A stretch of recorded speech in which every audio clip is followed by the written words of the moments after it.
Hi friends, welcome to my channel house wife vlogs. ఇలా money save చేసుకొని దాన్ని open చేస్తూ ఉంటే వచ్చే హ్యాపీనెస్ అనేది మాటల్లో చెప్పలేనిదండి. నాకు మాత్రం ఫుల్ అంటే ఫుల్ హ్యాపీగా ఉంది టుడే. చాలా మందికి అయితే ఇలా మనీ సేవింగ్ చేసుకునే హ్యాబిట్ ఉంటుంది. అసలు మన ఇండియా ఇన్ని రంగాలలో డెవలప్ అవుతున్నా కానీ కొంతమంది ఉమెన్స్కి ఇలా మనీ సేవింగ్ చేసుకునే అలవాటు మాత్రం పోలేదండి. అందులో నేను ఒకదాన్ని. మన అమ్మమ్మల నానమ్మల కాలం నుండి కూడా మనం చూస్తూనే వస్తున్నాం. ఇలా మనీ అయితే పోపుల డబ్బాలలో సేవ్ చేసుకునేవారు. సో ఇప్పటి జనరేషన్ వాళ్ళకి కూడా ఈ పద్ధతి అలవాటైపోయింది. ఓల్డ్ జనరేషన్ వాళ్ళ నుంచి ఇప్పటి జనరేషన్ వాళ్ళకి కూడా ఈ పోపుల డబ్బాలు అయితే ఒక ధైర్యాన్ని అయితే ఇస్తున్నాయండి. సో ఫోన్ పేలు, గూగుల్ పేలు, బ్యాంకులు ఇలాంటి వాటిలో మనీ ఉన్నప్పుడు కలిగే హ్యాపీనెస్, సాటిస్ఫాక్షన్ కంటే ఇలా మనం కొంచెం కొంచెం సేవ్ చేసుకొని దాన్ని ఓపెన్ చేస్తున్నప్పుడు కలిగే హ్యాపీనెస్ అనేది అసలు 1000 రెట్లు రెట్టింపుగా ఉంటుందండి.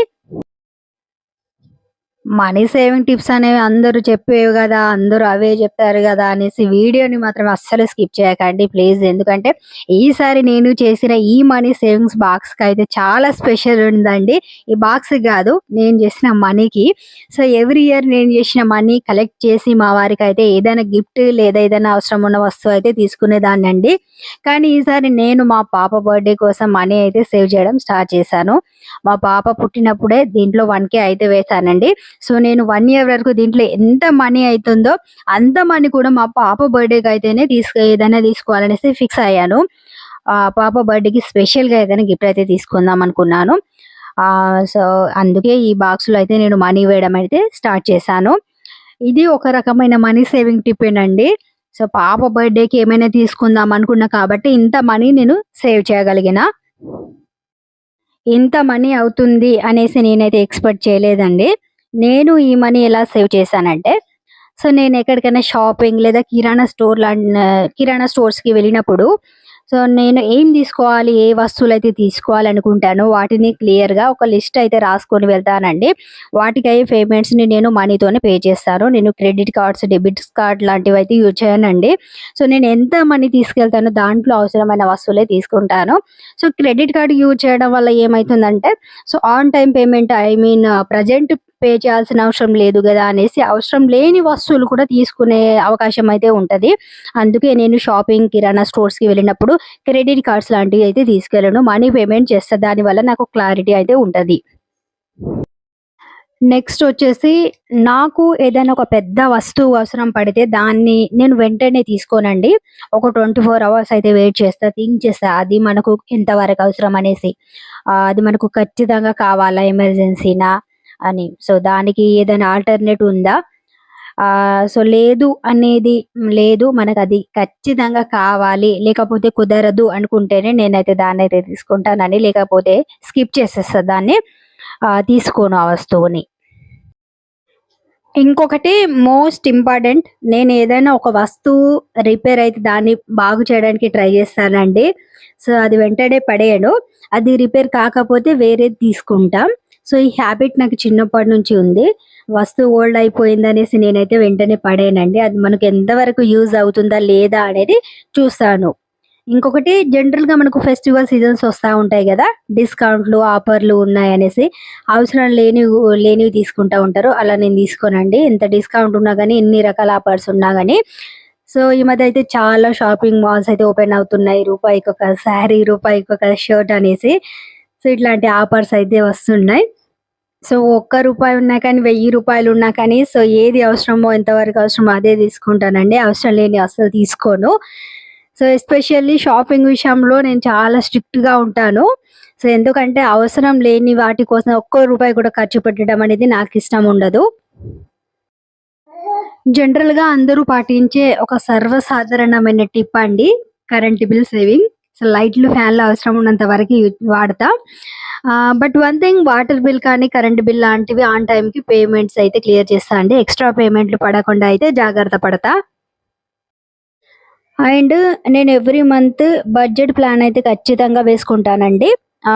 Milk, paper, vegetable, shopping, current bill, water bill, దేనికి ఏ మంత్‌లో ఎంత అవుతుంది? మంత్లీ పేమెంట్స్ ఏమైనా చేంజెస్ వస్తున్నాయా? ఖర్చులు ఎక్కువ అవుతున్నాయా? లేదా తక్కువ అవుతున్నాయా?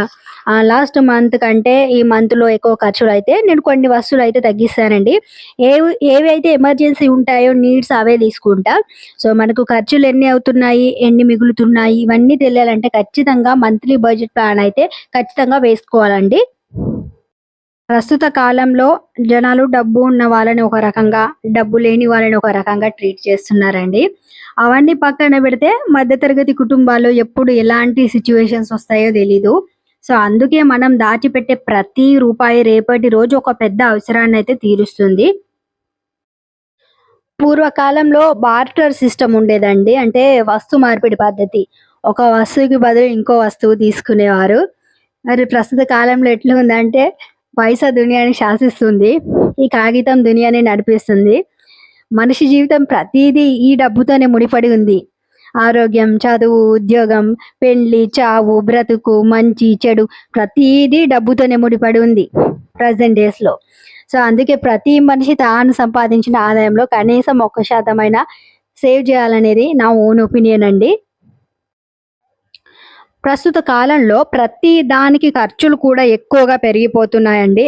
పాత కాలంలో జొన్న గట్క లాంటివి తిని చాలా స్ట్రాంగ్‌గా ఉండేవారు.